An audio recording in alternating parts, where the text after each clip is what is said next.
I think we're live. You are? Yep. Ladies and gentlemen, welcome. It's been a long time coming. And I don't even know how to see how many people are watching. There's nobody watching right now. But you go to the Bow Wow Bill page and be able to share it.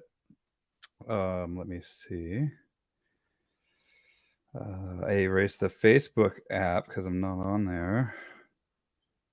You're not on Facebook at all?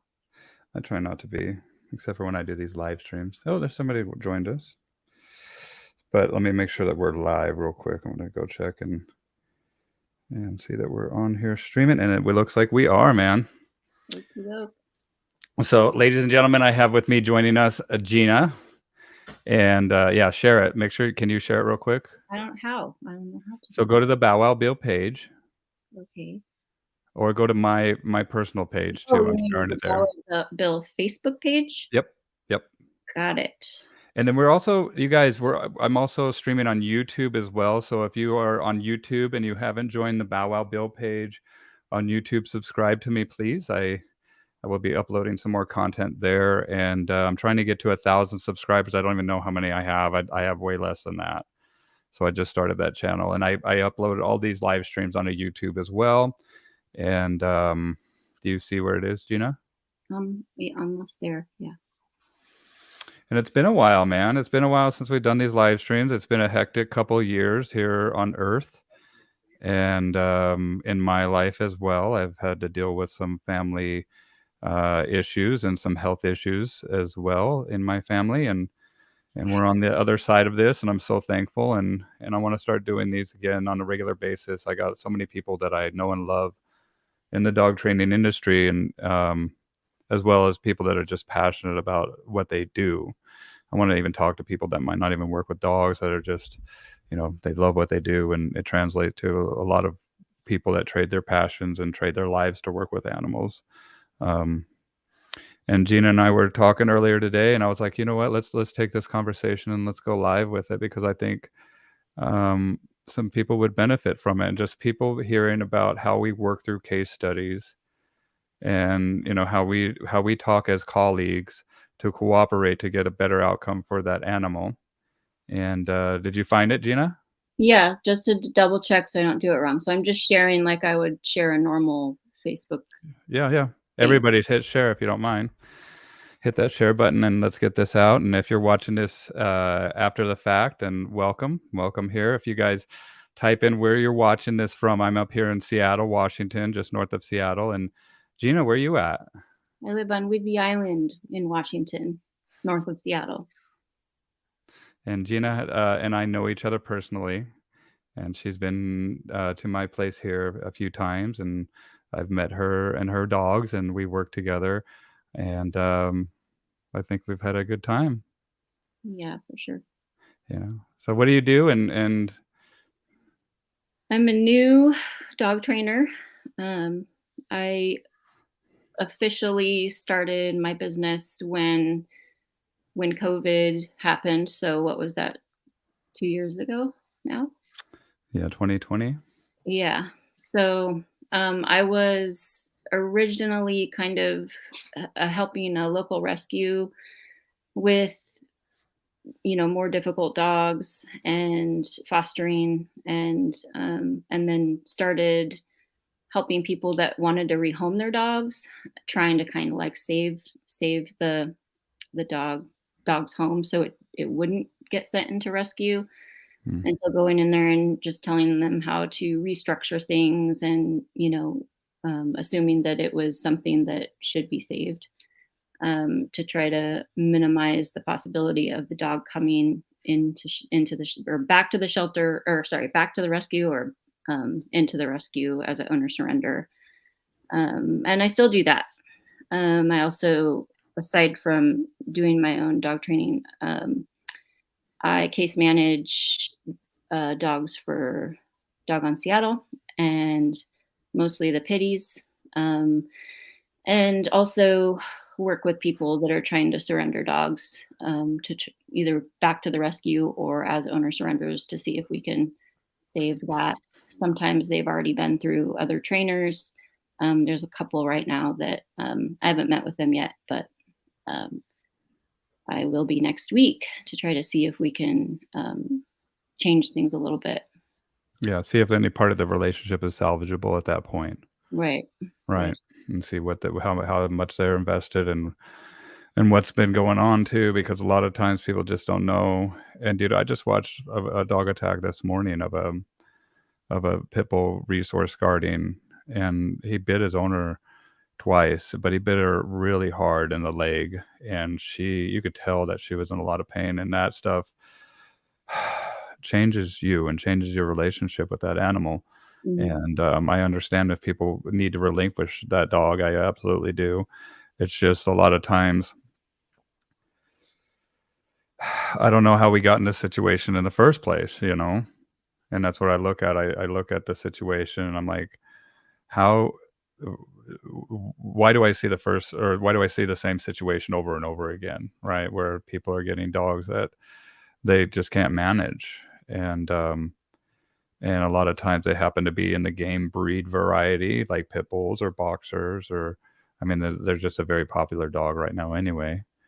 Yeah. Um, but I mean, it's an emotional, it's a relationship, and relationships are our emotions are our indicators in that relationship, right? And Mhm. people fall in love and they get into this relationship with this animal, and sometimes when it goes wrong, um, they just want it as far away as possible, man. You know? Yeah. Yeah, and we live so much closer with our dogs, too, it seems like. Mm, Um, and and sometimes people, like, they get exasperated because maybe they've been through a trainer, maybe they've spent thousands of dollars already trying to fix this dog and it failed. mhm. And what people don't realize is, and what I didn't even realize, is that there's so many different methods. And, sometimes not every trainer is about finding the method that fits for that particular dog. Um, a lot Well, of and people, that's what spurred me to go live today. So what happened with this poodle? And what happened that you recognized something and you learned to respect that, right? yeah, yeah, I have a poodle in, a standard poodle that, I knew he was going to be kind of difficult in the sense that, he isn't eager to work. He doesn't want to play. He's like a deer in the headlights. He would Mm, come out of his crate like a sloth. I mean, just very cautious. And mhm, I wasn't really like I didn't think I wasn't really like scared of him, like he was going to do something horrible, but he did nip me in the butt in one of our private lessons before they decided to do a board and train.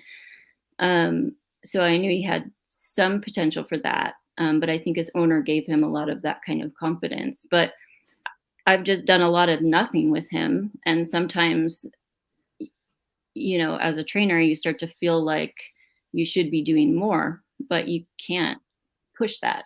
You just have to kind of wait for the dog to be ready to do more. Um, and that's building a relationship is a slow process sometimes, especially with dogs that don't have trust. And this is a sibling, like it's two male standard poodle siblings that live together. So there's some of that going on. He's definitely a lot more chipper and will do some stuff. I'll bring my dogs into the picture and he'll open up and do some things with me then.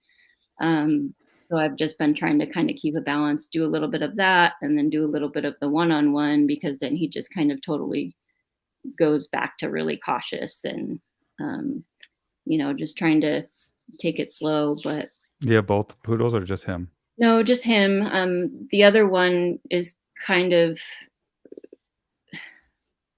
similar, but not to the same degree. And they felt, and I felt like they could work on him while I work on Bear, this one. Um, and so they're just trying to get some basic foundation going with him and been taking him to the group classes that I do. And he isn't doing the behaviors yet that he was doing when the other brother was in the picture. So Uh, well, and sibling rivalry is a real thing, and people don't realize that. yeah, yeah. I've had probably 5 or 6 in the last couple years. I've never just or well, no, this is the second time where I've taken one, not both of them. And there's kind of pros and cons to that. It just depends, I guess, on usually how committed the owners are and how much work they're willing to put in on the other side. Well Um, well, and I remember you saying something to me too, like you feel like you had a breakthrough of understanding. Was yeah, that with this dog, or was that just in general? just in general. But this dog just reminds me, that, not to push my agenda and just to slow down. And but yeah, like as far as like learning goes, I mean, it's not any different than anything else, any other skill that you might learn. It's like, I think this is talked about a lot in the dog training world where because of the internet, there's so much information that and as a somebody that's like hungry for information and wanting to find that missing piece or that thing that's gonna like, help me connect more or just be better at what I do, Mhm. in that search for information, it can become really overwhelming and actually interfere with the process that you have to go through with some of these dogs, especially the ones like Bear, Mhm. because in your mind you're thinking of all these things that you should be doing, but you can't do any of that until you form the relationship. So lately, I feel like I kind of crossed this bridge of just where a lot of things have started to make sense that I knew them kind of like as bullet points or something, but I didn't know them in their full capacity. Just little things that you would think, as because I went into this just like taking each dog and just trying to figure things out as I went. I didn't have any former training. I didn't know anything about markers. I didn't know anything about like variable reward schedules. I didn't know any of that stuff. Mhm. It was just working with the dog and trying to figure out, what works. And obviously, there's a lot of cons to that, but But there's I a lot of pros to that too. yeah, I think it's definitely What do you think some of the pros are? I think it for myself, I'll name a couple, just like learning how to be with that animal, learning how to just observe yep, and to live in that moment, yep, right? yep, And to not get caught up with the protocols, the procedure, or the philosophy, and, um, and to just be and to be reminded of the law of nature that animal listens to, right? right, And to remember too that we're bringing them into a human world, and a lot of human contraptions can invoke that fear response or that panic that dog just doesn't know what to think about this thing, and so yeah, yeah, and that's what I meant with Bear. It's like, I've been doing a lot of nothing, but just as a person, I think it can be really helpful, just a helpful reminder to like slow down and just like hang out and be together and notice all the little stuff about each other, right? Um, well, notice the little stuff about yourself too. And notice too, like, I know that there's been a surge of mental health issues in the last couple of years because of COVID and this isolation thing and whatnot, and then also from dealing with what I've dealt with losing my father and then losing my mother and then my wife having this illness, and like there was a time that I couldn't sleep for like 5 days, right? It's like I really couldn't, and I wanted to more than anything. And so there's these responses that happen with change, not just with the human beings, but also any living creature, right? These animals, and sometimes it takes that knowledge through experience of learning and observing and being like, "Wow, man, like, I have a totally do new, um, perception of this because I have lived through it, or now I'm on the other side of this kind of connecting the dots, right? Does that make sense? Yeah, for sure. Yeah, and so you just have to you have to know that there's a lot of factors at play here, and every living creature is an individual, and sometimes they need that space to expand that trust and that to gain knowledge of patterns that are present within that area so that they can get more comfortable with that space and then therefore become um, more trustful of you, right? As Nelson Hodges says, and I say this to my clients too. I say it not just for the dogs, like the dog learns to trust you and then learns to trust the situations you put them in, and then eventually learns to trust themselves in these situations because they are confident. And I tell that with my clients, like you guys have to trust me, and then you got to trust the situations I put you in, and then pretty soon you guys are going to be good to go because you can trust yourself because you're going to connect the dots like you're doing now, right? And it just kind of makes you that better teacher. Oh, we got some comments here. I need to.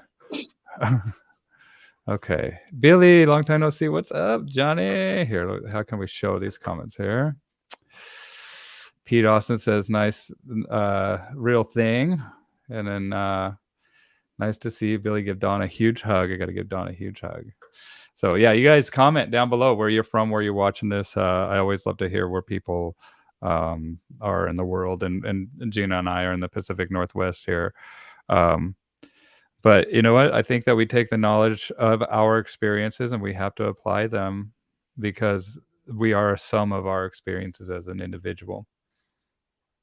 And so are these dogs, man. That's all they are, is a sum of their experiences as an individual. They just have a different way of processing it, Yeah. Good old Baltimore. Nice.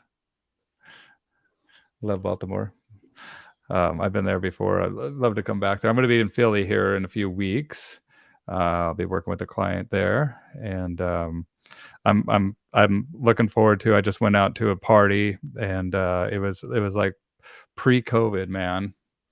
That's why I wanted to do these live streams, start them again, because I want to start things, get back to normal, and I know that people have told me that some of these conversations that I've had with other people. I'd love to leave Baltimore. Come on, dude. I've heard some stories about Baltimore, especially lately, that, yeah, I mean, a lot of places are kind of, I don't know, man. People have heard some stories about the Seattle area too. Exactly, in Portland, and I've seen it myself, man. I was just down there today, and like the homeless encampments, and Linda, what's up? Nice. And so there's a lot of people that are struggling right now, and there's just a lot of, I don't know, there's a lot of mix up in the world, I guess. A lot of people trying to get back to that norm and having a hard time doing it. But I have faith that we will, as humanity, get back to the right path here, and I think the right path is seeking truth always, and observing truth, and helping others by communicating that truth. And that's why I wanted to go live with my friend GIna here, and talk about some case studies that she has, but also, you said that you heard Tyler Muto talking about how he feels the same way. Yeah, on his live stream, he said that he still feels like he's looking for that missing piece. And in some ways that was hard to hear. But then also it was comforting, It's like an impossible goal, man.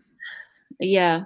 I mean, I tell my clients all the time that, there's an element of therapy to this, for us and for our dogs. And so there's, on one hand, not a lot of guarantees there. We don't know how quickly or if ever dogs are going to learn to trust, and so on. But I lost my train of thought. Well, I mean, I've been good, by the way. Linda's asking how I've been. I mean, we've just been chatting about that. listening to the dogs and building that trust Yeah. I and feel like we're kind of on the verge of something. And maybe that's like me. Maybe that's how I feel that way because of where I'm at with everything and because everything's so new to me. But I just love it. just thinking of it, like thinking of all the information that I've absorbed over the last couple years and Who all have the you learned from? different people. Who have you learned from? Hmm? Who haven't. I mean, I started watching your live streams and picking out who I Who was you wanted drawn to to. learn more from? Yeah, Yeah, like, cool. that's how I started, and then I guess, I mean, Nelson Hodges was one of the first, um, seminars that I went to. Um, Shortly after I watched the live stream that you did with him, he came to take the lead, and then, uh and then I was introduced to Larry Crone through watching your live streams, um, and the whole, like, the play stuff, right? Which I couldn't figure out how to get that to fit in with what I was doing because of the types of dogs that I had, Mm. or that I was getting, even my own dogs. But then over time with my own dogs and since my relationship with my own dogs is so much deeper, um, I was starting to be able to take some of that stuff and make it actually work. And my dogs aren't easy dogs. They're not like, they all came with their own host of issues, and distrust and stuff like that. So How much have I pet your dogs? I have you pet my dogs? I don't think I you don't think I have. I don't think I have.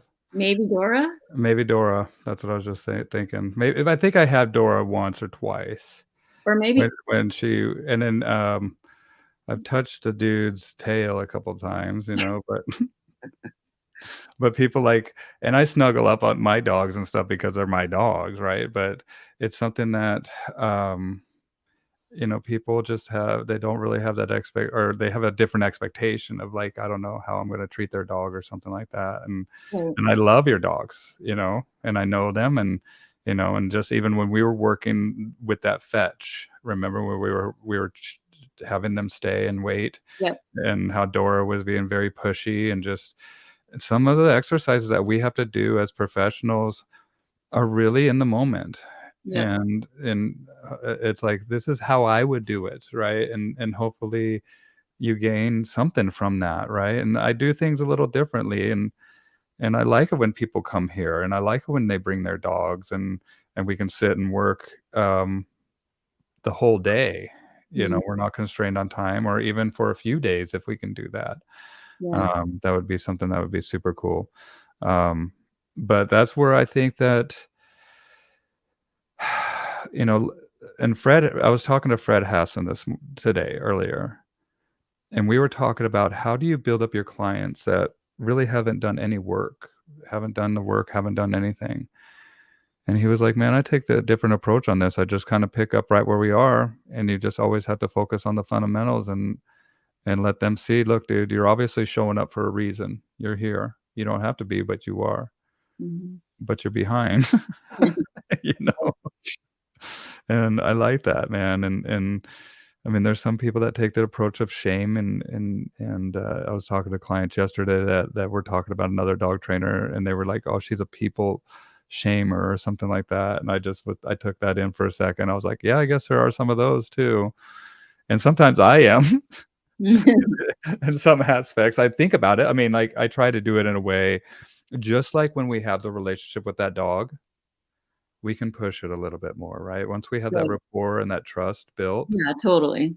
Right. right? And Yeah, so once I have that rapport and that trust built with my clients, then I can hold them to a stronger or a higher account because they know I love them, right. right? And I'm doing it because it's something that they've paid me to do, Yeah, and now that they've paid me to do it, I'm gonna do it, dang it. And right. but but I think that it's also, as somebody that's new, I think that you're in a unique opportunity here in the world with this technological revolution and all the access to these teachers, and especially in this animal industry, this dog training industry, that are just willing to give it away, man. And I am, Yeah. and it's just because it benefits the dogs, and we see it. And not only that, but you carry on with the more more proper understanding through the knowledge and through the experience of working these animals. Is that correct? Yeah, because I can have experiences, but I'm not always capable of making sense of those experiences until somebody else gives me the knowledge, and Mhm. then it starts all piecing together. Yep. Um, Well, so some people will do stuff intuitively, like they'll do a negative punishment where they'll take the dog off the field or something. They'll put their dog away, and they're like, I was like, "Why did you do that?" And they're like, "I just wanted the dog out of there." And I was like, "Well, do you know what that's called?" And they're like, "No."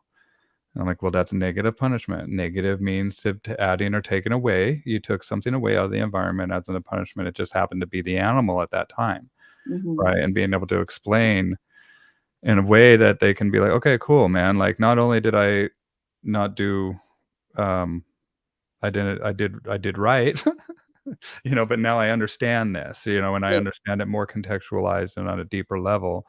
right, And that's what I encourage all new trainers to do. Even if you're starting out just like I started out and just like GIna started out, where you're just working your dog in your backyard and observing them. That's a great place to start, mhm, but once your observations kinda leave you wondering more, just know that there's people out there that have dedicated their lives to finding that answer for you, yeah, you yeah. know? Sometimes it's not super like, sometimes there were times where it didn't feel like there was. It felt like everybody wanted to keep their information to themselves, but then, once I started getting exposed to more people that have been doing it for a lot longer, Mhm. um, I started finding those people that, you know, everybody knows. They seem like famous in the dog training world, but they'll pick up the phone and talk to you. Like Larry. Yeah, yeah, Larry's the man, dude. I love that guy. Nelson's the man. I mean, I can call him anytime, and, I mean, there's a few of them that are just gems, and mhm. I highly recommend learning from these people. In fact, the one I just found out, have you heard about this Calvin Wilbon or Wilbon? I don't know. Maybe I should No, text him, but as you can no. tell, I got the highlighter going. I just saw that on Amazon when I was Oh, ordering. you hear that, Calvin? She saw that on Amazon. Everybody go to Amazon, Understanding the Dog's Mind Through Survival and Comfort. I'll be having a Calvin on. We've been chatting it up, and I love what he says. I mean, all this stuff is truth. And that's what I mean. It's like the cornerstone of all these relationships that we have and what we communicate as teachers is truth, but we all have different ways of expressing that, right? And we all have a different cadence. We all have a different style, and even some people like the harsh style, and I don't fault them. Whatever works for you works for you. But yeah, Calvin, I love it so far. I still need to get on it, get through the rest of that, but Calvin's gonna be doing a live stream with me, Awesome. yeah, here pretty I'll soon. order it. I love ordering dog books. Yeah, yeah. I know you do, and I do too, man. I have a bunch of them, and sometimes, like, that's what I was telling you too, is, like, going to all these teachers, I like to take a three-part approach whenever I go to a seminar or whenever I go to learn from somebody that um what constitutes a harsh style? Ooh. No? I would say, I don't know. Good question, Linda. Good question. I mean, a harsh style. I know for me, it would be Here, put being the question back up here. for me, it would mean to just completely bypass the relationship aspect and just do the functional stuff. Just Blow off any, like, hesitancy communicated by the dog, or and just do it anyway, or does that make sense? yeah, just like And anybody's welcome to chime in. This is a great question. Linda's one of my favorite people in the dog yeah, community, and Yeah, I know who it is, Linda. I know who you are. I know who you are, and I'd love to have you on here too, but let's do another live stream, it's been too long. Um, and anybody's welcome to chime in here. What constitutes a harsh style in your opinion? And, yeah, I think that is steamrolling that dog, right? Not but sometimes there's times for a harsh style, man, Yeah, for you sure. know? One day soon, excellent. Linda's gonna come on with me one day soon. You know, and that's it, it's like, even though the harsh style is not favorable, it's there, man, and it's always an option in case we have to go there, dude, and, like, same thing with the dog, like, what's a harsh style of reaction from that animal, right? Like, for instance, this lady dude, I wonder if I could find it. The video of this lady getting bit by that dog. Oh, man, it's a rough one. Here, let me see if I can find it. Because I kinda wanna walk through it, and just because she's trying to get this dog to sit Oh, before he eats, okay. okay, and the dog's standing there being very defiant, and then she tries to push his butt down or something, I don't and then he nails her, Mhm. and then she's standing there in shock, Mhm. and then she goes to, like, put the food down, um, excellent. This is what we're gonna be doing, folks, when Linda comes on, we'll discuss it, 'cause I definitely wanna discuss it. The Kentucky Derby winner, his behavior at the end of the race, was he handled harshly? Okay. Cool. Well, I look forward to discussing. We're gonna put a pin in the harsh conversation. Did anybody has any opinions on harsh styles? Let me know. Um, what was I just saying? Dang it. About the dog that bit the lady that for Yeah, over let the me see if I can first find this. party. And then he bit her again, and he bit her hard, and you can tell like that. I don't know, man.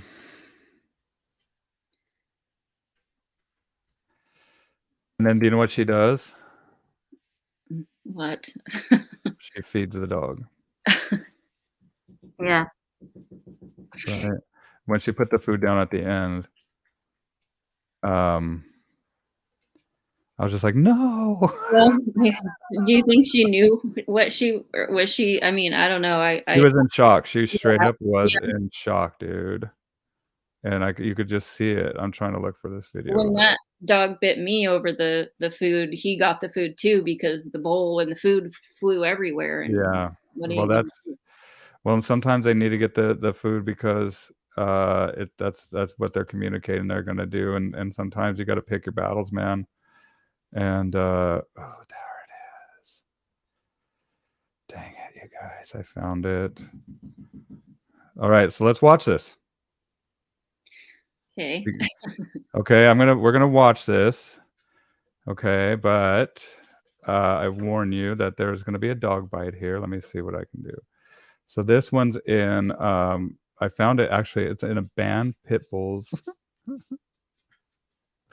Oh, crazy. There was one in Seattle yesterday, I Yeah, guess. you sent me Yeah. that. So this one is, I guess, but it's like here, I'm gonna go ahead and share this. So we're gonna walk through and, share. Alright, can you see it? Yep. Okay, so we're gonna open this up. Alright, let's go back here. It's a little grainy. It's a house camera. Okay. Oh, I wonder I can't get the sound out unless I put it through whatever. We're not gonna have to have sound on this one right now because I can't configure my speakers. But just know, so she wants him off that mat, and then she's trying to boom. Oh, Oh, she's trying to get his head up. Oh, she's trying to nudge him back with that leg, and he nailed her. She goes and sits down, and she's, like, in pain right now, and she's in disbelief, and she's just like, "What do I do?" And this guy doesn't know what the hell to do. And so then boom. here's your food.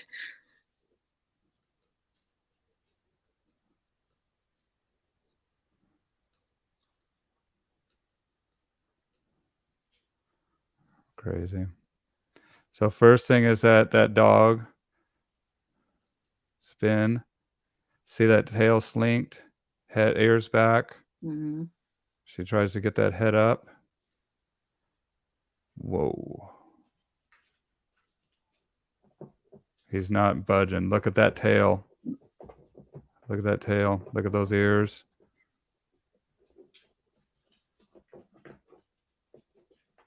Bam.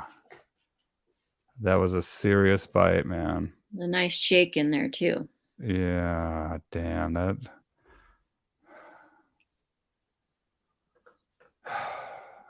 Crazy, huh? Yeah. So that's what It hurts. I mean, in a second, man, and it detriment. I mean, I'm sure that she rehomed that dog. I believe she did. I'm not sure, 100%, but I just know by the pain that was inflicted that was a very traumatic event in her life, and I know by the pain that was inflicted by you. Let me see your hand. My hand? Yeah, Oh, the yeah. one that it There's looks much better. I mean, I got them too, dude. Like scars all over my hands from, you can't really see it though. Cool. On my thumb, I guess here. I don't know Yeah, if I you think mine scarred, like, because I was stupid and it was like at least the nurse told me that it scarred like it did because I didn't put anything on it in the can. sun, and then it made the scar worse or something, but I think it's pretty good compared to what it looked like. And the thing is, man, is that this shit can happen if you don't recognize it, and it can go real bad real quick. Yeah, or if you're, like Hell no, he would have got his ass beat. That's Pete. That's what, dude. Like when she fed him that food, I'm just like, no. But I mean, I want to see this. I want to see what that last story I read on dog attacks. That a child got attacked by two called pit bull mastiffs. Child lost his toy over the fence, kind of a fence. Oh yeah, that's oh, the crazy. boy, yeah. Yeah, crazy stuff, man. We got to realize that these are apex predators that we're dealing with. These are predators, like they are. And you had a golden retriever. One of my worst bites was from a Bouvier, right? And I mean, of course, I've had other bites from Rotties, and I mean, Wyatt, my Beagle Lab cross, gave me one of the worst bites I ever had too. Like they just come from the most unexpected places, and just like Mother's Day. Dusty gave me a good one. Yeah. Well, I was stupid though. I tried to pick up a feral dog. I mean, that's not super smart. Like pick up, like I pick them tried up. Yeah, I tried to pick him up. I thought we were good, right? Because I picked him up to put him in the boat, but he needed me for that. That was different. But then we were in the house and I tried to pick him up. And you're like, we're good at the boat. You're like, yeah, we did. Look at this. We've had a breakthrough on the boat. Was that the way you felt? Yeah, I thought because he let me pick him up to put him in the boat, he would let me pick him up whenever, right? Like, Yeah. no, nope. No, I'm surprised he let me do the boat, but again, he needed me. He wanted to go, and he was out in the world. It's different, like You are that go-between that gives them to what they want, and they yeah, look at that like it's like, dude, no, that's worth it, for this little bit of discomfort, just like we say here. yep, Survival and comfort. And I can't believe that I'm reading this book, and it's like I feel like I'm talking about a page out of this book that I was chatting with my clients, because I'm like, see, what your dog is trying to do is trying to get, because they brought the RV here to work with their dog, and I'm like, the dog's trying to get back to the RV. And I'm trying to figure out how far they can get away from this RV where the dog relinquishes that control to that person, right? And I'm trying to explain to them, hey, look, the dog seeks comfort in that RV. The dog knows that RV. You're out in this spot. The dog knows that there's a lot of dogs here, is uncomfortable right now, and is seeking that comfort back, right? And so, and then we're just kind of seeing how far it is till you're too far away. Then now it's you and I together, kid, in the world, and now we gotta work through this. So say, my 9-month-old pointer put a hole in my index finger this morning. Damn. He was annoyed that I was futzing with his face and grabbed me, and nope, that won't be happening again. Absolutely, man. And that's exactly what needs to happen, dude, is a come to Jesus. It's like, no, dude, don't, that is not an option, period, dude.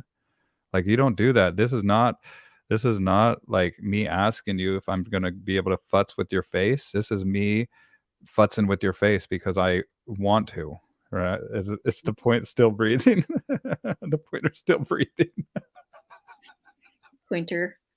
The pointer.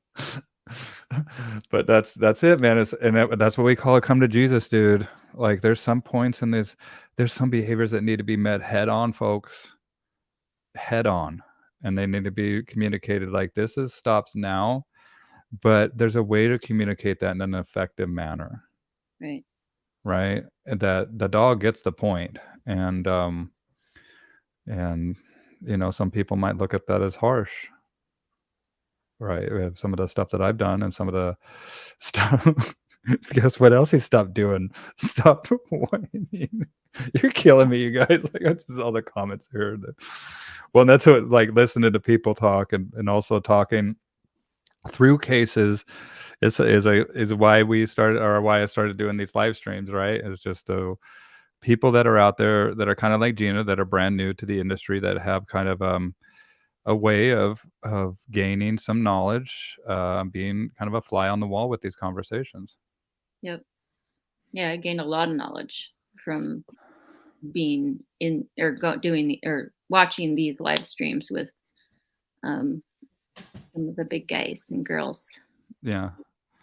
Well, now you're part of it too, man.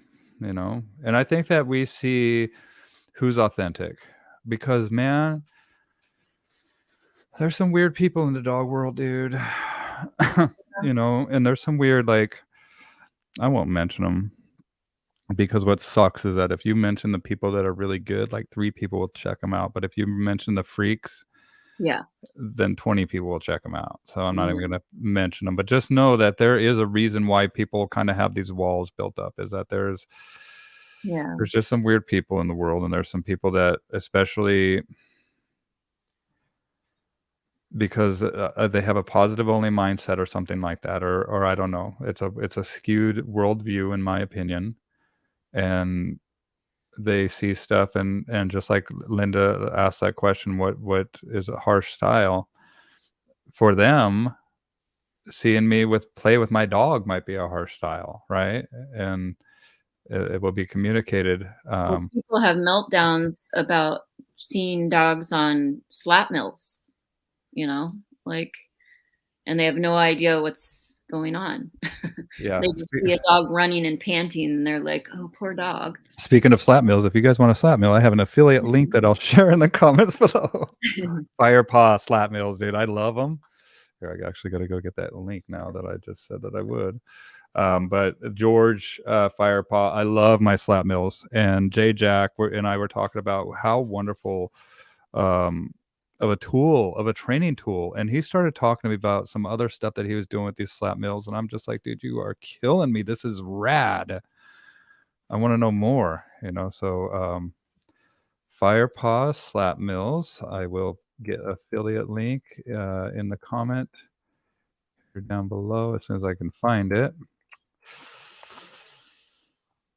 I think I got one. But they have them for little dogs too. I know, your little one's so cute. My Little Pecan. Okay, so this is it. And then I'm going to share my screen because we're going to show them. Copy. Where are you at? Right here. Okay.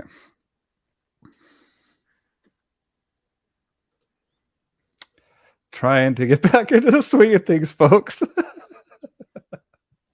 I got a new setup. I got a new computer. I got a new microphone. I got a new audio. All right, so let's look at this quick. Here is I'm going to, if you guys want a slap mill, use my affiliate link in the comments right here. And then I'm going to share my screen so you guys can see these slap mills, because we just were talking about how horrible they are. So now we got to share screen.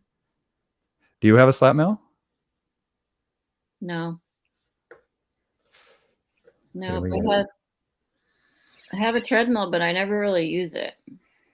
The treadmills are cool. I mean, they're better than nothing, but they have that motor and It's kind of too short for most of the dogs that I end up that's wanting to right. get on it, and so I just don't use it that much. I just go out in the rain.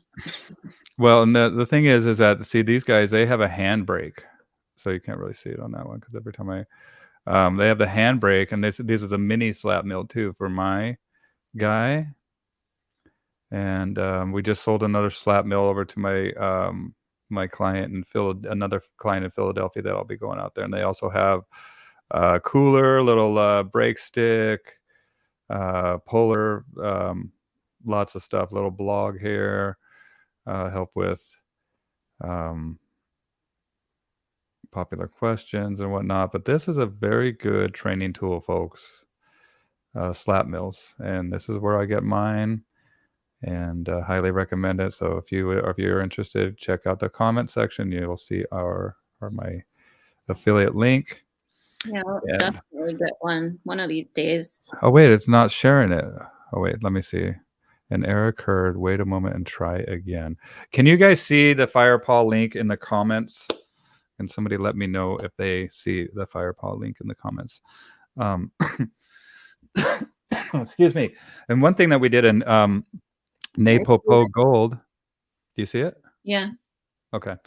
Napopo Gold is that we teach these dogs to walk backwards on these things.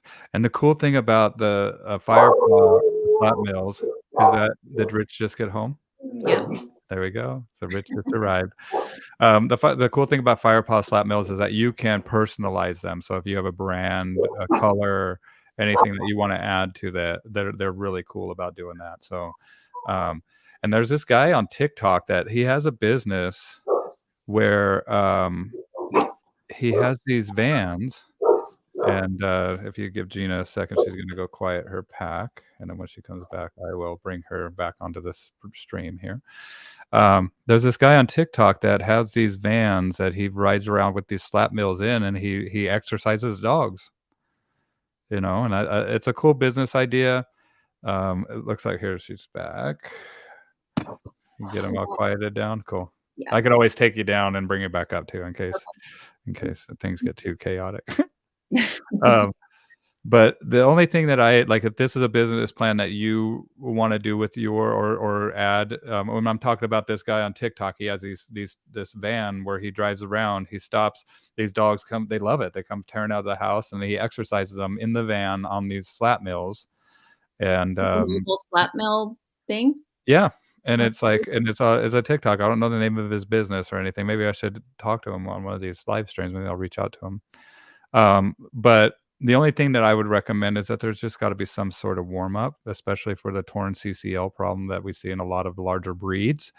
I just see it's just a nightmare to me to see those dogs go from like a cold, restful state into like a very, very hyperactive state without any warm up. It just freaks me out a little bit.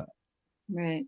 So just have some warm up time, and you can have that handbrake, or you can control the resistance a little bit so they don't go too nuts. But that's it. Sometimes these dogs, man, they're so balls to the wall. They don't even know what's good for them, dude.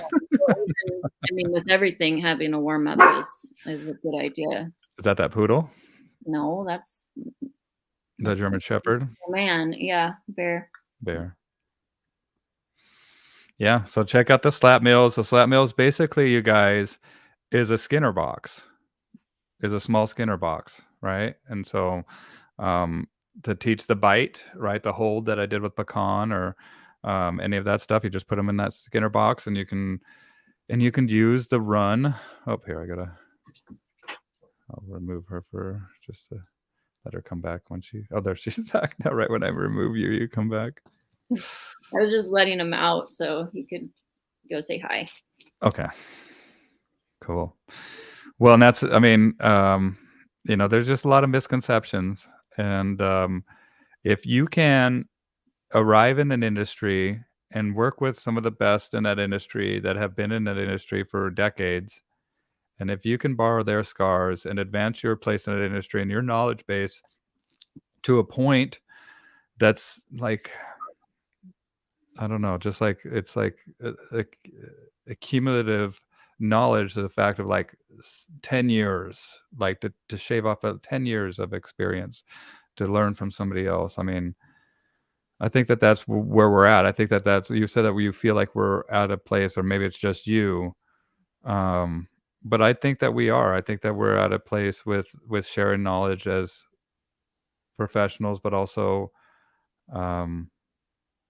Just how we live with dogs. I feel like we're on, like, I think that's why everything's kind of coming to a head. I mean, it is in many areas, right, of just the world. But how we live with dogs, I feel like is coming, like something's got to give, something's got to change. People have to start either taking it a lot more seriously, or back up and reevaluate yeah, reevaluate the dogs that they might be attracted to in their lives. yeah, Do you think that? absolutely. I mean, I ended up with a dog that I had no business owning. And, once you already have the dog and you love the dog, um, it makes it really challenging as far as like, wanting to be a good dog owner, and like, how do you move forward with that? And what does that mean? Do I, if the dog is aggressive, either towards people or other dogs, is it appropriate to rehome the dog? Society tells you that euthanizing dogs is so horrible. So, if you Well, not consider, only society, but your heart does too. right, yeah. So it's a challenging thing, and I always, will give my time when clients call. I had somebody call today actually that has a dog that she was looking into a board and train for, like, her husband passed away last year, and it was her husband's dog, really. And they have 2 kids in the house, and the dog has become increasingly aggressive towards the children. Hmm. And she was looking for a board and train because she doesn't want to rehome him Because because it's the only piece of her husband that she has left. yeah. But then she's balancing the safety of her children. The reality at hand. Yeah, even with a board and train, there's no guarantees there. And maybe the dog just doesn't, maybe the children are part of the problem. Some dogs just don't do well in those environments. I just had a Well, and just like I was talking about, I just lost my dad. yeah. And there's ways that are unforeseen, the way that they're going to affect you. Right. Right. And who knows what the way that that's affecting those kids. And looking at that person as a potential client, like, that's a big investment as your emotional investment. Yeah. And I want to help those people. A lot of people are looking for permission. Very true. Very, very true. What do you think? I mean, how do you think that? Can you expand on that? I think that's true from working in the rescue world. People, even with permission to euthanize, or permission to euthanize, or even permission, like, people look for permission to rehome their dog or rehome their dog, or and you can get to the bottom of that kind of stuff. Like, I've even to correct their dog, like I said, like, some people, once they realize that you can actually do that, and that it's not going to make them a bad person or ruin their relationship with their dog or whatever. Like, so I think that's a true statement for sure. Yeah, I love the people that are just looking for permission, because I'm just like, hey, here's your permission, full on signed. Right. How Bill says, correct that dog, dude. Like, don't let this shit happen. Let's see this. Permission to absolve themselves of the problem. I don't know about that. I mean, yeah. Absolve themselves of the problem and pass it. I mean, it becomes such a freaking heavy burden, dude. Yeah. Linda, can you talk more about this? We'll talk more about that too. But I think that, like, I had a huge eye-opening experience, and I haven't talked about this on a live stream, but I've talked about it on Clubhouse. And I'm thinking, dude, are you on Clubhouse, Adrian? Or Adrian? Oh my God, I was just messaging Adrian. GIna, are you on Clubhouse? I did connect with you on Clubhouse, but then my phone went through a little, I had to Absolve delete themselves. some of the apps that I wasn't using, basically. Okay. Well, I've been on Clubhouse a lot. If you guys aren't, that there's a dog club on Clubhouse, and we'll be going on live after these live streams. We'll be going on that Clubhouse app so we can talk with the audience if they have anything to contribute to the conversation as well. And it's a great way to network and meet people, and I love it because you can talk to people live and find out who knows what they're talking about, who's really passionate. But man, that's something I'm just going to be pondering. Permission to absolve themselves of the problem. Yeah. Yeah, I get it. I mean, especially with these powerful breeds too, man. You know, they just wanted to help. They just wanted to love. They, and a lot of times, just like with that video that I showed earlier, they do everything the exact opposite of what they need to do. Yeah. People need to know that it's okay to make a decision. Here we go. That benefits them and not the traditional outcomes one expects. Damn right. Damn right. It's okay, man. It's okay to make a decision that benefits you because guess what? You're you, dude. And of course you're going to make decisions that benefit you, or at least you should, because otherwise you're living for somebody else. And a lot of times you're living for an animal. And a lot of times you're living for an animal that you don't understand, or you try to make false excuses or stories or whatever for. And a lot of times, like, you do need permission to be like, look, this is not a good thing, man. This is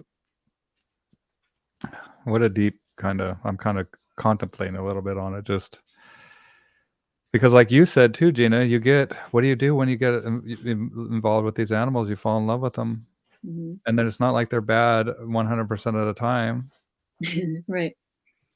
Yeah. It's just that when they're bad, they're freaking. I think of that girl with that freaking bite and that shake with that dog. Mm. That was a freaking painful ass bite, dude. I've had them, and her leg's black and blue, that whole leg, and it might even ripped her muscle, Yeah. Yeah. Yeah. And it's like, that's where, like, even though you love them, dude, that cuts through that love pretty quick, man. Yeah. Well, it's hard not to take it personal, for sure. Because I've worked with you, dude, and you know what's expected of you, and back up, and boom, nailed. Right. And then I'm just gonna push you back with my leg, and I could see the not knowing, the hesitancy with that bull.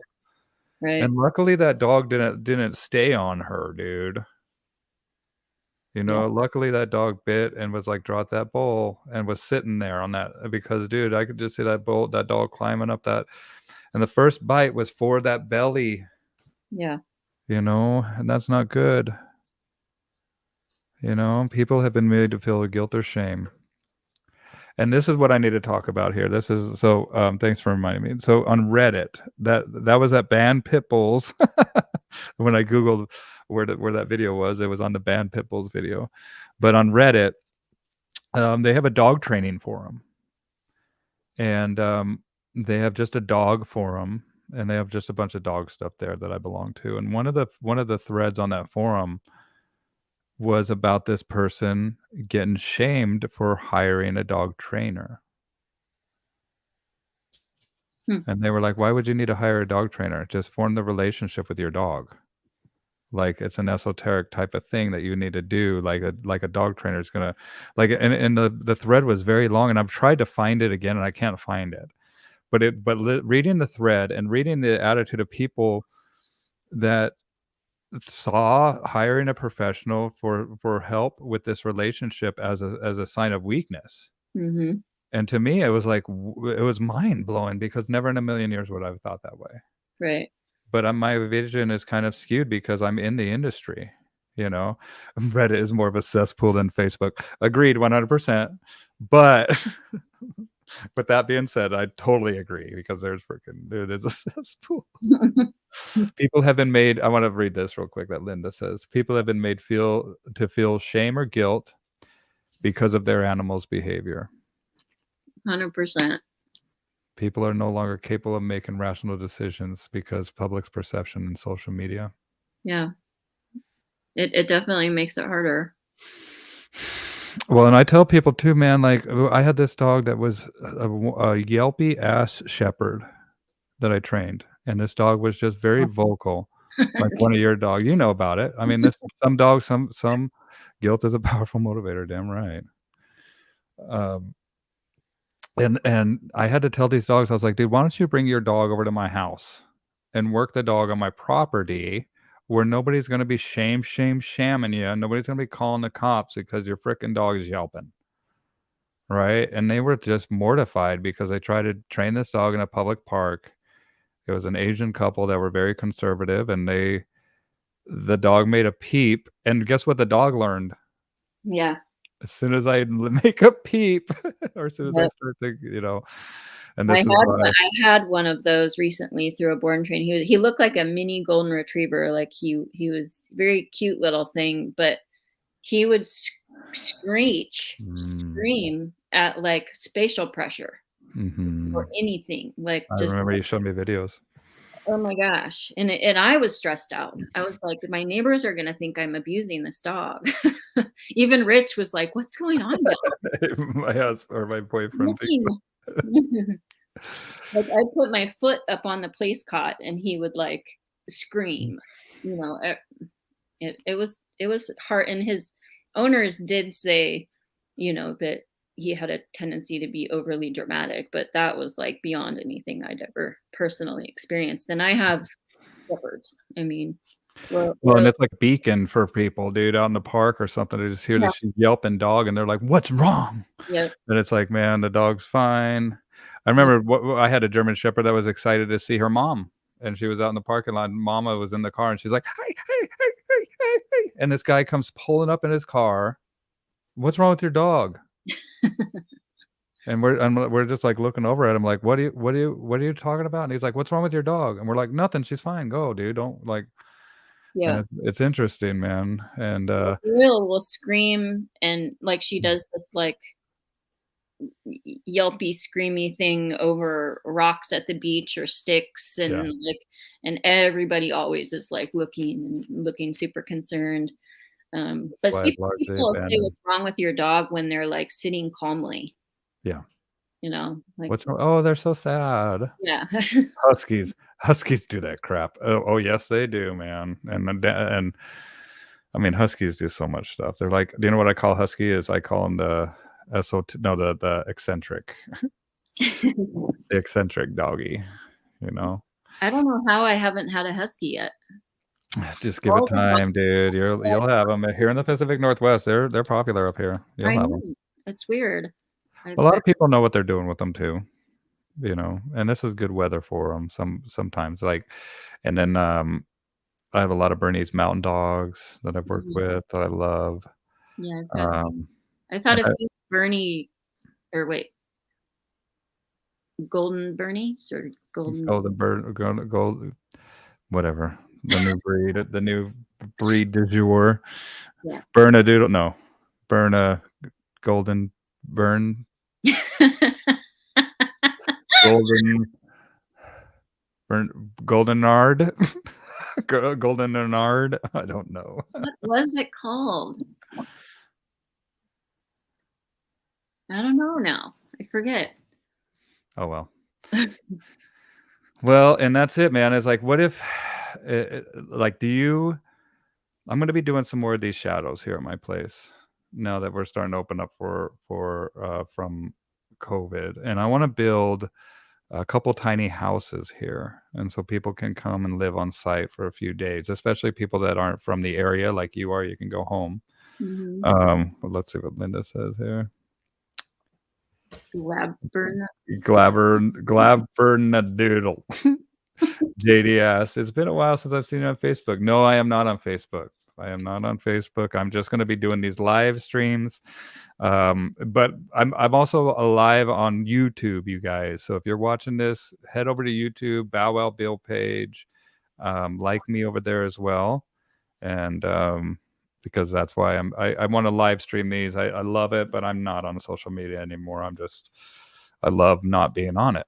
And it's taken up a lot of my time through my life, and my future self doesn't have social media as That's much as another I hard think so. thing about being a new trainer is I don't put stuff out, like it's not my thing, and I'm trying to make it happen. Like I'll send like owners stuff to them, Yeah. but I just can't. I've tried and I just can't do it. I don't like it.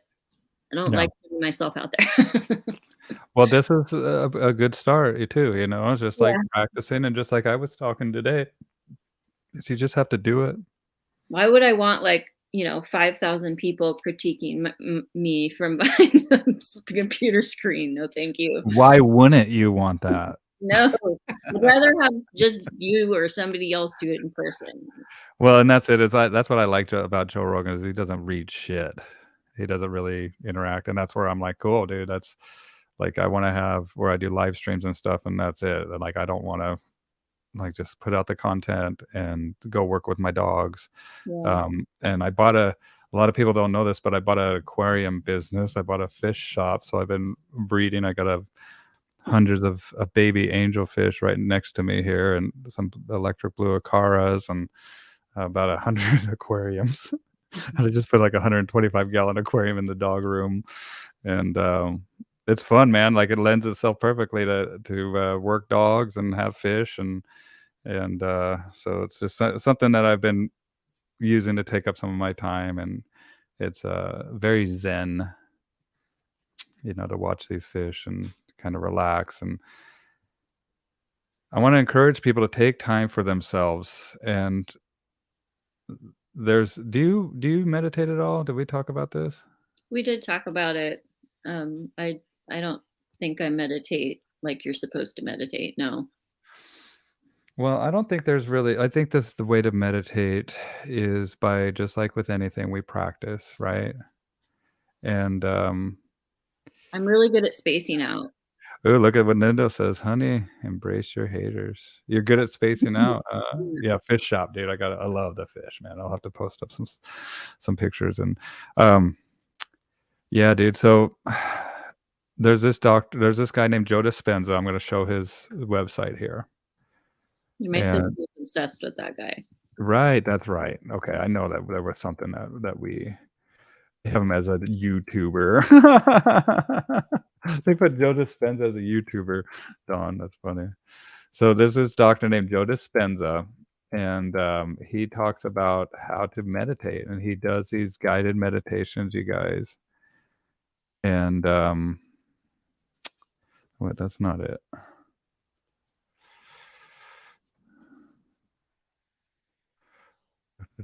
The website. I'm trying to find the site right here. Okay. All right, so let's go ahead and share this here. I'm going to share Dr. Joe's site.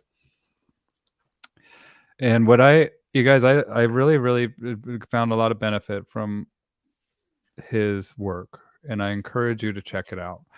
The cool thing about Dr. Joe Dispenza is that he has these guided meditations, and some of them aren't too long, and they're on YouTube. Type in Dr. Joe. And in fact, I might put a couple in the comments, a couple of my favorite meditations.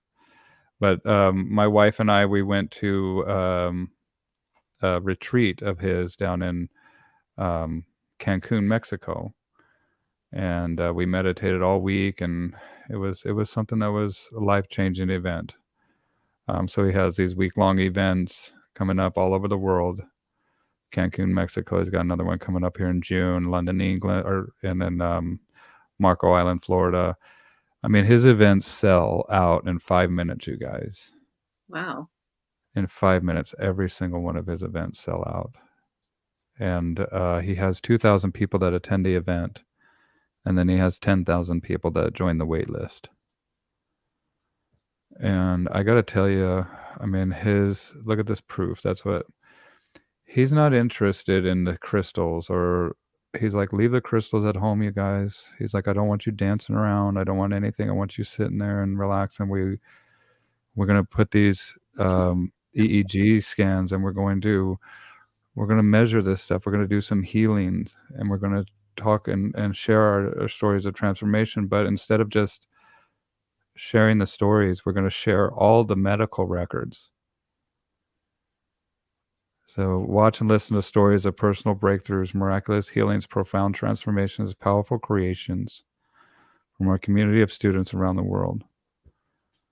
And there's so many of them, you guys. So I can't do anything but just encourage you to check it out. And I'll share some of my favorite meditations in the comments down below. I nap. Very cool. Listen, if you nap, you're right there. Yeah. You're right there. You're right between theta and delta. And that's where you access the quantum field, man. And so you're right there at the doorway. And I highly recommend checking this stuff out. And I'm going to send you love, Linda. I'm going to send everybody here, Pete and you, GIna, of course, in this meditation. But there's a love meditation that we do. And I think that we are locked in a lot of times into this physical realm, and we don't realize the importance of accessing that spiritual realm, and where the infinite possibilities exist. And I made a decision as I go forward here on out, I'm going to include a meditation aspect in the teachings that I do with my students in the dog world as well. Mm-hmm. Couples retreat. Dude, I got to watch that now. Because we're going to watch Couples Retreat. Well, now we have to watch it again because of Cancun. But you guys, I woke up from a meditation. I came back from meditation, and I remember just sitting there thinking that there's nothing that has made me feel the solace and the calmness that I felt at that moment. No drug, nothing. And I was like, man, there's really something here. And so check out the work of Joe Dispenza. Let me post up his website in the comments here. And then what else, man? We've been chatting for a while. What else you want to talk about? Anything or anything you want to mention at all? Or any tips or tricks for people that are in the rescue world? For people in the rescue world? Yeah. Well, if you're in the rescue world, I have a good friend that runs a rescue, and she has 2 small children, and I don't know how the hell she does it, to be honest. I have to make a point of, like, I never thought I'd have 4 dogs, and now I have 4 dogs, and they were all fosters that, I that had behavior problems, and so I had to quit fostering for a while because I wasn't doing it right. So, how did you know you weren't doing it right? Because I was starting to collect dogs.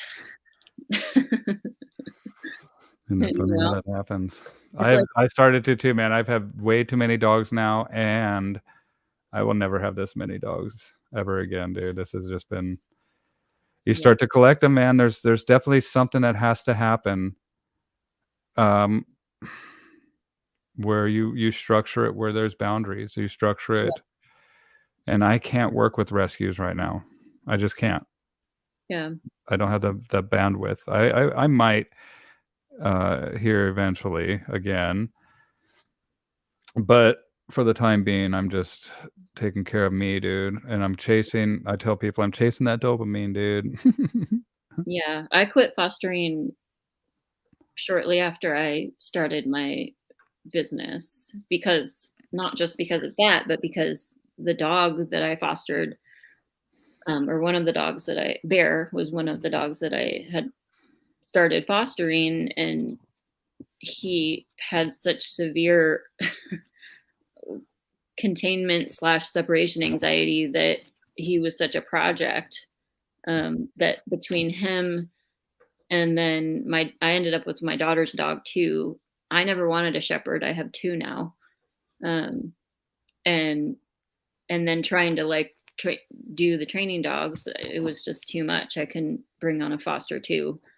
But I'm starting to foster. I've fostered a few lately, and I have actually a foster coming in a couple weeks that actually went through my board and train program. But it was one of those situations where he's actually a really great dog. He's the dog. He's like from a training perspective, he's super fun. Like he wants to do all the stuff, and you can have fun all day with him, but he's also not easy. And his owners they're very green. They have 2 young children under, like one's 5 and one's 2. And he came for board and train for resource guarding and reactivity, and he's doing really well with the resource guarding stuff. They haven't had any issues since the board and train, but they're struggling with their neighborhood in particular. Like he can come to group and do like busy environments, but he struggles with their neighborhood still. They struggle. And of course I can do it, but they're having problems getting him to that point. And it's hard because they have 2 little kids that they're toting along everywhere with him. So the reality of, and he's hard. He's not like, he's challenges me too. Like he's a lot of work. It's not like you can just walk down the street with this dog, right? Like he needs a lot of dancing, and he still needs, some food work, and he's still thick in the learning process. Yeah, he's a busy guy. And just like, keeping that focus is a lot of work. And he has a hard time relaxing still. But they recently went camping and took him, and they said that he was amazing. Like the first 2 days where they were there, and then the day before they left, or the day that they were leaving, they were packing up, getting ready to go. And there were 2 kids. There was tons of kids there, tons of families. And there were a couple kids throwing a ball. And the ball got thrown, I think like over the top of him or something. And a little girl went running to get the ball and tripped and basically fell right into him. And he blew up on her. And the owner said that he pulled him away in time so he couldn't bite her. Which maybe that's true. But he did. Still seems like a situation that should have been managed better from the beginning anyway. Yeah, right. Like he was probably way overstimulated by that point after 2 days of kids everywhere, and Well, and I tell people, dude, the management only is effective as its first failure. Right. And it's going to fail, dude. Right. So he scratched her up a little bit. But the biggest thing is that people came out of the woodwork with pitchforks and like the forest ranger rode him up, and like I didn't even know that was a thing, but like all the parents were mad and like saying he was dangerous, and so they're traumatized, and they're like, we don't think we can deal with this. And I kind of, we had that discussion earlier. I was like, this is going to be a really hard dog for you guys but they loved him and they wanted to do what was right for him and all that kind of stuff. So, those are situations where you're kind of like, that's part of being like, what am I going to say? No, I'm not going to take him. Yeah. I trained him. He's coming back to rescue. Obviously, I'm going to foster him. I don't want him to. I'd like to see him to his new home and make sure that I think he has the potential to be a really good dog. I do. But so that's the hard part about rescue. Well, and Heather calls it a slow-moving car wreck. Heather Beck. Yeah, for sure. And that sounds like one of those cases, man. Yeah. I was actually shocked, and I remember telling the founder of the rescue that I was surprised that things were going as well as they were. Okay. But yes. Sometimes they have those too. Are you moving your laptop? Sorry. Yep. I can just hear it if you're moving it. We need a jam anyway because I need to take care Yeah. of these dogs Right. and yeah, but it's good. It's good chatting with you. And the thing that I wanted to talk about too was you had this incident with the poodle, and I want to talk about that before we go. You Where mean you, what's that? you mean the when you bit me in the butt? Oh, the incident When with you stopped, when you Oh, you recognized, mean that I yes. thought I avoided?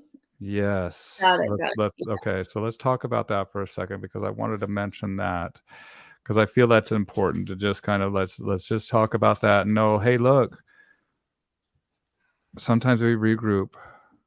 Sometimes we take a step back so we could take 10 steps forward in another day. Do you agree? yeah. What happened? Um, well, I was putting him in his crate and I left the door open because historically he had gone in his crate and didn't even think about coming out. Like I had to coax him out usually. But this particular day he went in, I turned around to fill his food dish up and he came right back out. And and he came right back out and kept going and the door was open to the garage, which it opens to the backyard, so he went all the way out to the backyard. And so instinctively, I was like kind of following after him, and I wasn't saying anything yet, um, but I was slowly following him. And I probably should have just called him first. And so I started following him, and then I approached him, and I saw his tail go up, and his body, he just A little kind of, rigid. yeah. And I was like, and so I turned around and said, "Come on, let's go." And I like ran in the house and he just trotted or in the garage and he just trotted in after me. And I Okay. just feel like that was the moment, a moment where if I didn't, if I hadn't known what I know now in the past, if I was in that, I could have grabbed his collar, you know what I mean? Like it would have been one of those scenarios and got bit. It just felt really like, oh, I know where this is going, you know? So yeah, I feel like it was a narrow escape.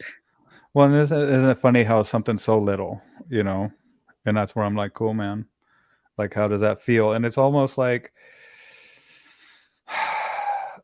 sometimes you don't need to come down on these dogs with that hammer. You know, sometimes there's a time where they're opening themselves up to some curiosity, Hmm. right? And that's natural. That's natural, especially if they're getting more and more comfortable. Right. And just to acknowledge, you know, I remember one time, dude, I found this guy who was drunk.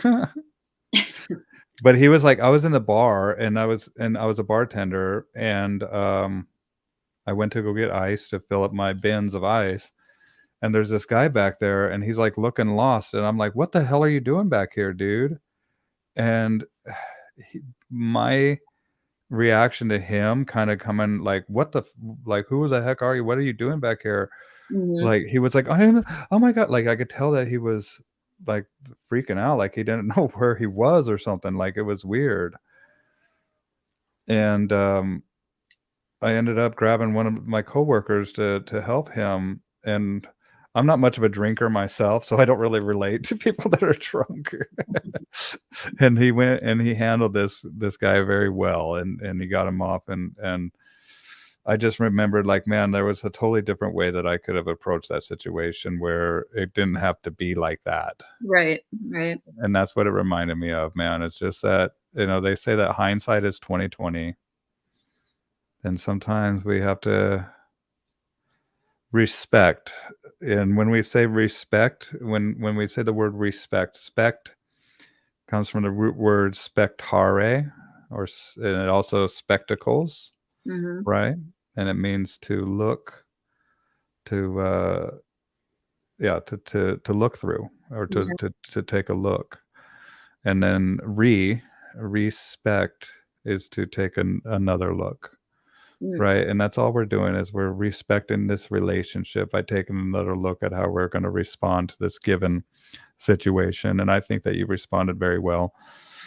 And encourage people, man, it's not always a good thing to be the strong hammer. Sometimes we have to be the soft pillow. I don't know if that's what the sometimes you catch more bees with honey, I guess. Maybe that's a good saying, than you do with vinegar. But I commend you. You're learning, and you're taking the time, and it's the time that I take with any time that I learn from somebody that I was speaking of earlier. It's the preparation to learn from them. It's the actual experience of the learning, and then the processing afterwards. Yeah. Right. And so I think that you're in a lot of aspects in the processing phase. Yeah. And you're seeing the patterns shine through with the behavior that's exhibited in front of you. And I encourage you to just keep going, man. Yeah. I'm going to. Yeah. And I'm here for you, and look forward to hanging out again. And do you have a website or anything? Do you have Yeah, I have my training website is what is that? Hey, let me make sure to put it up here. Oh my gosh. What is for a good time call 779? What the heck is that, dude? That's just somebody put this up here. I want to call that number now. Okay, so what is your website? It's doubledowndogtraining.com. Double Down? Mm-hmm. Do you play blackjack? I used to. Let's see.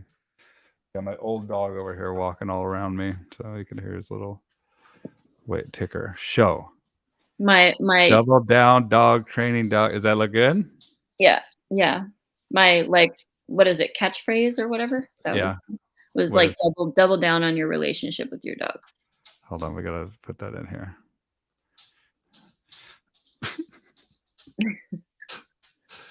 Double down on your relationship with your dog.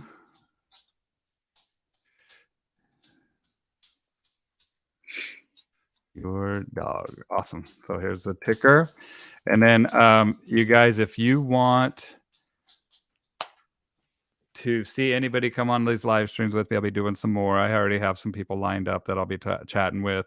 And then I also put in the links, the comments below, I put a link to Calvin's book. And so we'll definitely be having Calvin on. We'll be chatting with him. Great guy. I put a link to 2 of my meditations, my favorite meditations by Joe Dispenza on YouTube. One is a 45-minute meditation, which is living in the present moment. And that one's a little bit more advanced. It's a little bit longer, but I have faith in you. You can do it. And then we also have the Go Love meditation, which is one of my favorites. And just listen to the music. Let yourself get lost. One of the things that helped me tremendously by what I learned from Joe Dispenza is he's like, I want you to treat your body like you're an animal trainer and your body is a dog. And until this meditation is finished, you tell your body to sit and stay. Anytime your body wants to get up and check the messages or do whatever, you assure your body that, hey, look, that's going to happen. You're going to have a drink of water. We're going to use the restroom after I'm done here with this meditation. And so you sit and stay and start with that and start with short meditations, but just get through them. And if your mind starts to wander, let it wander, observe the thoughts that come in and let them go on their way as well. But just observe and let be let be that which is, and let the practice show forth that you gain knowledge and strength, and your capabilities are going to exceed at a very accelerated rate. So good luck, and let me know. Yeah. Let me see what the comments say here, and then we're going to sign off. Ha ha. That's what the comments say, Andrew. Nice. There we go. Okay, take care, Bill. Great. Yeah, do you take care too, JD? Yeah, man. Take care, and you keep doing good. You pet those dogs for me down there, and GIna, anything else that you'd like to say before we sign off? No, I think as far as like you talked about people that you are gonna have on here, Mhm. I don't think this person has like direct like dog. I don't think they did anything with dogs that, but I can't remember the name of the book, but it was basically like a bunch of case studies about dog attacks. Oh, wow. Okay. Um, That's something I'm gonna get into too, folks. Like, just like we talked about today, man. It's just there's something that needs to be done, dude, because I just see too many of these instances happening that are life altering for so many people. yeah. I would love to talk to them, you know. Yeah. Cool. All right. All right, well, stay there. I'm going to sign off with you when we get off here. Good. And then everybody else, make sure to share this. And I'll be doing more of these. And even though I'm not on Facebook, it's good to see you all here. And I'll be reading the comments. And if anybody else has some suggestions for some great dog people that you'd love for me to talk to, let me know. And we'll talk soon, everybody. Bye. Peace.